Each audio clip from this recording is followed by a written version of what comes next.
তার দোকানে একটা বিড়াল আছে, তবুও সে শুটকিটাকে সেইফে না রাইকা বিড়ালের সামনেই রাখলো এবং বিড়ালটাকে ওয়ার্নিং দিল, দেখ বিড়াল, তুই যদি শুটকিটা খাস তাহলে তোকে 50টা বেদ দেওয়া হবে।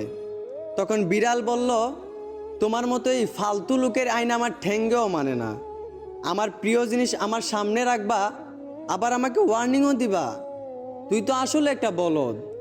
যদি শুটকিটাকে ডাইকা রাইকা সেইফে রাখতি তাহলে তোর আইনটা মানা যাইতো। ঠিক তেমনি আমাদের সমাজে কিছু মানুষ আছে যারা জানে যে দেশে পুরুষ আছে, তবুও তারা তাদের মেয়েদেরকে পর্দায় না রাইকা ছেলেদের সামনে বেপর্দায় চলাফেরা করায়। আবার তারা ছেলেদেরকে ওয়ার্নিং দেয়, ইপটিজিং করলে 6 মাস 1 বছরের জেল হবে। তো যারা এই ধরনের আইন করো তাদের উদ্দেশ্যে বলতে চাই, হয়তো তোমরা সমাজের নারীদেরকে পর্দায় থাকার শিক্ষা দেন, নয়তো শুটকিওয়ালার মতো এই